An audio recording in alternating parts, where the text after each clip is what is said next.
মৃত্যুর মুখোমুখি দেব, মাঝ আকাশে হেলিকপ্টারে আগুন, অল্পের জন্য রক্ষা পেলেন অভিনেতা এবং তার টিমের সদস্যরা। আপনাদের সবাইকে স্বাগত সিনে গসিপে। শুক্রবার মালদহে দেবের হেলিকপ্টারে লেগে গেল আগুন। মাঝ আকাশে আগুন লাগায় ভয় পেয়ে যান অভিনেতা দেব এবং তার টিমের সদস্যরা। বড় বিপর্যয় এড়ানো গেল বলেই জানা যাচ্ছে।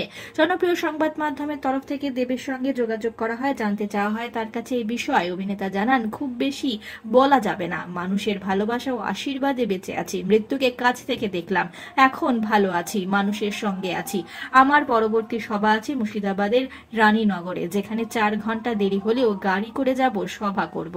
কারোর প্রতি কোনো অভিযোগ নেই, পাইলটরা নিজেদের মতো করে সেরা চেষ্টা করেছেন। মেশিনে কারোর হাত থাকে না, মাঝ আকাশে ধোঁয়া বেরোচ্ছিল, দুর্ঘটনা কারোর হাতে থাকে না।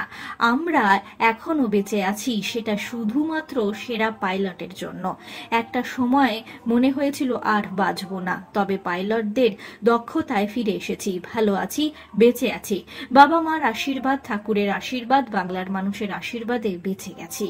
পুরো ঘটনা একটু ট্রমাটাইজ হয়েছেন অভিনেতা। সে বিষয়ে জিজ্ঞেস করলে অভিনেতা জানিয়েছেন, একটু ট্রমা তো হবে, এই টার্বুলেন্স, এই ধোঁয়া, গন্ধে মানসিক প্রভাব তো পড়বেই। আমি মুখ্যমন্ত্রীকে ফোন করে বললাম আর হেলিকপ্টারে চড়ার ইচ্ছে নেই, আর আজকে হেলিকপ্টারের কাছেই যেতে পারবো না, গাড়ি করেই যাব।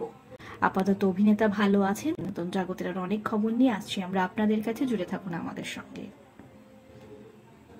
আমরা হলাম সিনে গসিপ, জুড়ে থাকুন আমাদের সঙ্গে, সাবস্ক্রাইব করুন আমাদের এই ইউটিউব চ্যানেলটি।